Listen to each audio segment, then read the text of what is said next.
Hi there, I'm Jen, this is Remembered Reads, and this is going to be a weekend reads, but a little less eclectic than usual because I think I'm going to split this in half. And this video is just going to be me talking about the speculative fiction that I read or consumed this week. A couple of the books that I got through were some of these massive fantasy novels, which normally I wouldn't read in a week where I'm reading a lot of other stuff.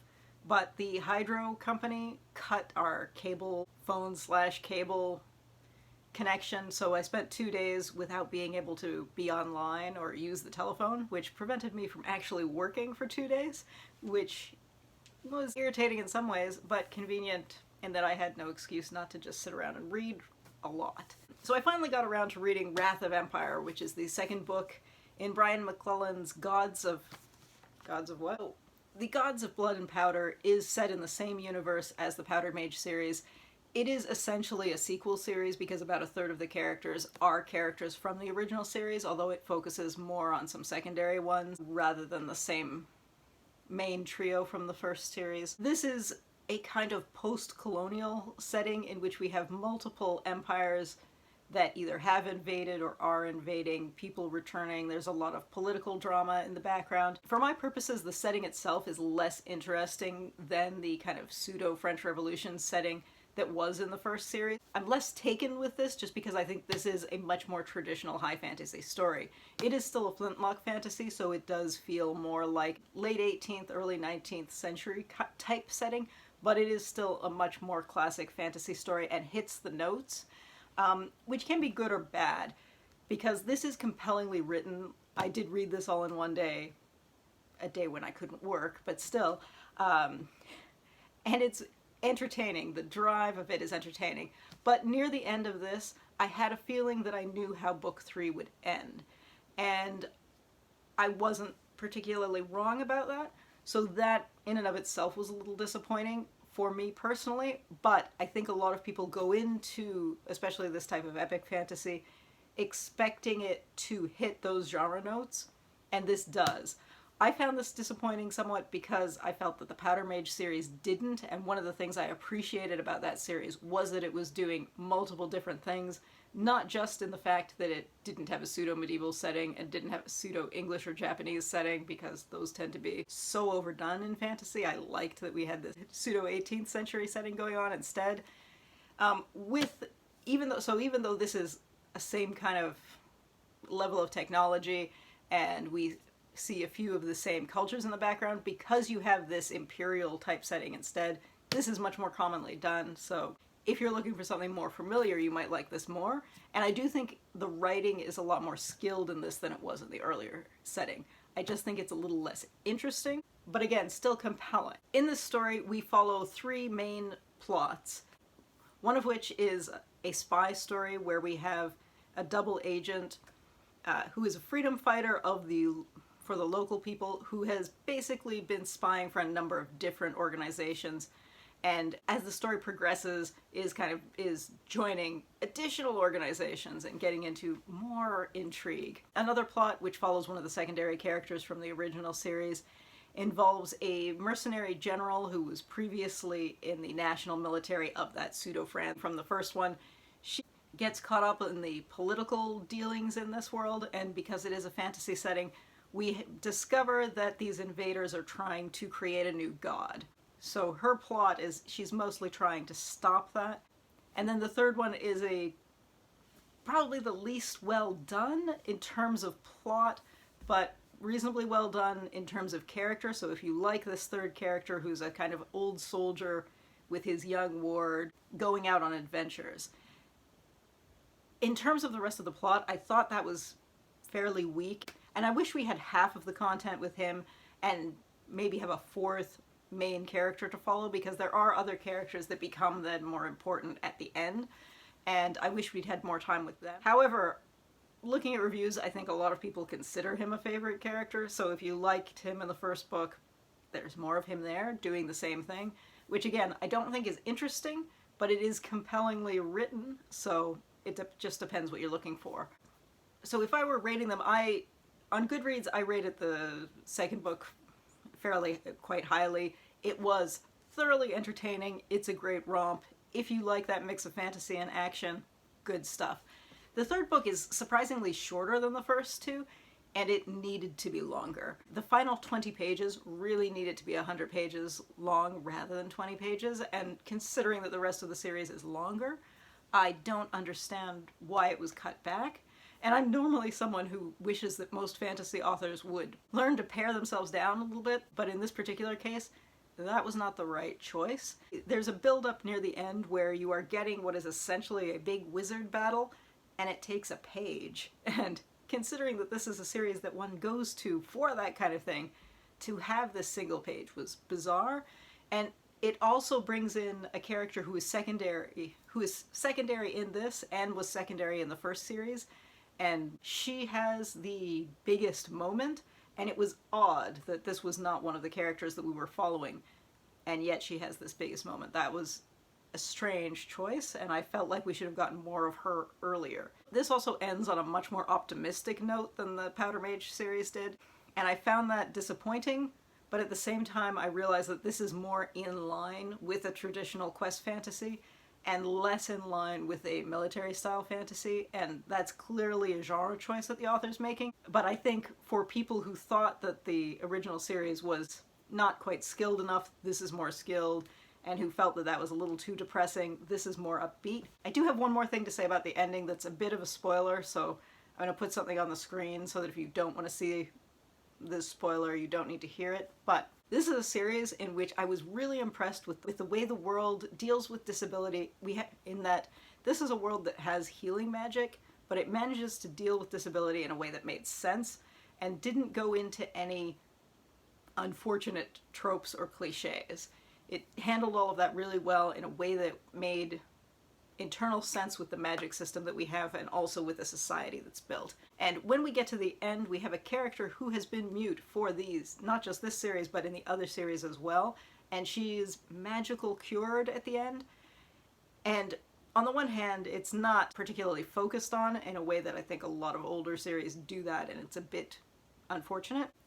But at the same time, it has no real purpose. One of the characters even says, we don't know why that happened. And I just thought it would be so much more interesting that this character who became a goddess could be a goddess and remain mute than she's a goddess, so now she's healed. And I just thought that was not well.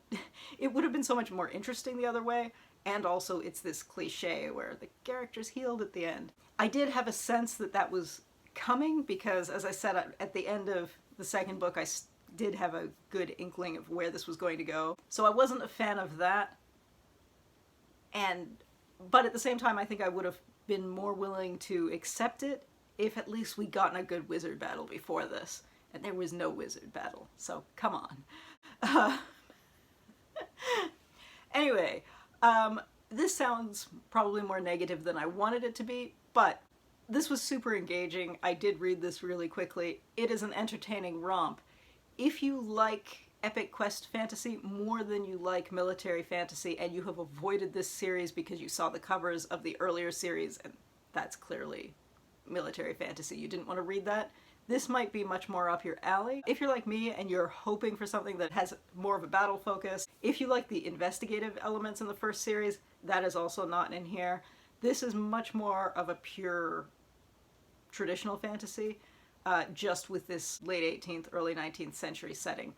So I think maybe this is designed for a wider audience. It just wasn't quite what I wanted. I think the writing in this is technically better than the writing in the first series, but I enjoyed this less. But I do think it's an entertaining book.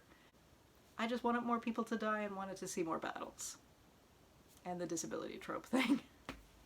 But there we go. I also listened to an audiobook this week, and it just happened to be a science fiction, although a rather fantasy-esque science fiction novel, and that was This Is How You Lose the Time War. This is written by two authors, Max Gladstone and Amal El-Mohtar, and it is narrated in the audio version by two different actresses, narrators, whatever you want to call them. Cynthia Farrell and Emily Zeller. Interestingly, despite the fact that it has two separate authors and two separate narrators, I had difficulty telling which character was which.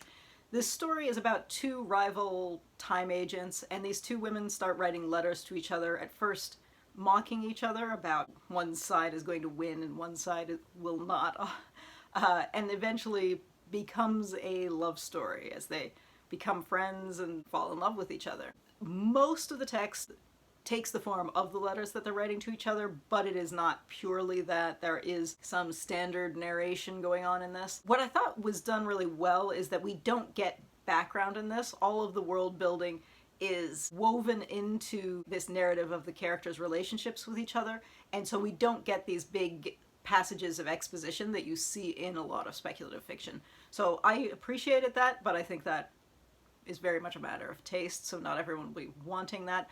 The writing style in this is very over the top, and I thought, interestingly, considering it is two separate authors who wrote this, very consistent throughout for both characters. I've seen some people describe this as poetic, and that's not actually what I would say. I would say it's very flowery. It feels decorative, which mostly works. Again, I think that's something that is either going to be to your taste or not. I was definitely curious about the background. I really liked the bits and pieces that we got, because this is not a time war in which people are trying to go back to change a specific event or a specific series of events or stop an event. It seems to be more of a building of chaos in which they're constantly going back to different versions of the same places and the same points in time. So I really enjoyed those elements. The love story is fine, although I felt like it went very quickly. This is quite a short book. I think the audiobook was 5 hours long. I believe it's less than 300 pages in the physical form. So there wasn't a lot of build-up. It felt like they went from mockery to true love really quickly, which I wasn't the biggest fan of, but I'm also not very romantic, so your mileage may vary on that one. Still, I was engaged through the whole thing. I was curious about the world, which I think worked really well, but I think ultimately it didn't quite work for me, just because I did have such difficulty differentiating between who was who. The characters call each other Red and Blue most of the time, and they have different backstories. One is from a much more earthy, fantasy-ish type organization, and one is from a very clearly a more traditional science fiction type organization, and I couldn't tell you which is which now. While I was listening to it, the narrators do have different enough voices that obviously I could tell when we changed from one narrator to the other, but they weren't doing any kind of different regional or any other kind of accent. They weren't making one deeper voiced significantly than the other. So even though we have two authors and two narrators, I couldn't tell who was who most of the time. And I think that's a real failing, even though I was entertained by the language and I was curious about the world. If I can't tell which person is which, that's a problem. So that didn't quite work for me. But I think that would have been different if I'd been reading it, because then at least I would have the visual cues of the chapters, maybe. So I'm not really sure how harshly I should judge it on that, but that is what it is. And finally, I also read a comic book that also falls into the science fiction category, and that was The Spire, which is by Simon Spurrier, who's currently writing the new Hellblazer. This is the reason I picked this up, because I wanted to see some of his non-franchise work. And this is drawn by Jeff Stokely. This is a world in which we don't get a huge amount of backstory, although we do get somewhat more. There are engineered beings and humans. Some of the engineered beings look more or less like humans, some of them look like frogs, and the engineered beings can exist in this polluted outside world, whereas the humans have to live inside this spire where they can breathe the air. But the humans are in charge, and there's a kind of caste system, and these engineered people are near the bottom. The main character in this is a woman who is from a shape-shifting species that looks vaguely like an octopus when they're in their native form. And she's the head of a basically police unit, an investigative unit within this spire. She reports mostly to the royal family, and when the main ruler dies, she has to deal with the fact that his one daughter, who has inherited the throne, doesn't like her at all, and her daughter is her secret lover. And also there's a mystery involving the mother of these princesses. There's a lot of interesting artwork in the background of this. A lot of it reminded me of some of Juan Jimenez's work when he was drawing some of Jodorowsky's books, like the Metabarons. Really detailed art pieces, which I enjoyed seeing, in part because I was thinking about Jimenez's work because he just passed away, and was thinking, who draws like him now? The answer is really no one, because this isn't as detailed as his work. But it does feel like it's in that arena. So I really enjoyed that. This story gets into some interesting, awkward bits and pieces, which I thought were interesting. What I thought was the most interesting part about this is that it's never clear if this is meant to be another planet or if these are humans. There's a lot of use of language that suggests that they have to be humans because they use language that is very tied to specific Earth things. Like the princess at one point describes herself as a lesbian, so that means you must be on Earth because there has to be a Lesbos, and, you know, does a space planet have that? Things like that. But I'm not clear if that's actually the case. I think sometimes you see fantasy universes in which there are major pantheons and people start saying, oh my god, singular, and you think, that doesn't make sense. So I don't know if it's something like that where he just didn't think of another word and think, well, we have to think about what this word means, or if it's meant to indicate that this is Earth many years later. So I enjoyed this. I thought there were a lot of interesting ideas, but it didn't ultimately feel particularly satisfying. But I was glad that I read it. It's won some awards, which surprised me because I didn't think it was, because I thought it was very good, but not spectacular. But yeah, it was entertaining. This is a minor spoiler, but I'm going to mention this because I saw a lot of people on Goodreads talking about this and being outraged about something that near the end that they thought was about gender essentialism. And when I got to that point in the story, my understanding was that the characters were upset not about the gender issue, but about the mind wiping that this character had done to themselves that went along with it. I didn't feel like it was ambiguous. It seemed really clear to me that it was about mind wiping. In any case, that was the science fiction and fantasy that I read this week. And it's been a while since I've done a genre-themed video. So there we go. If you've read any of these, I'd love to hear what you thought of them. And I'd love to hear if you are sometimes also disappointed with authors who have evolved their skill but then take it in a direction that's less fun for you as a reader, because that is genuinely what happened with that Brian McClellan's series there. I think he's a better writer than he was when he wrote the Powder Mage series, but I liked that series so much more, which is just a matter of taste, so it's not a real complaint. It's a complaint for me personally, but, you know. So I'd love to hear about your experiences of that. Anyway, that's it for now. Ciao.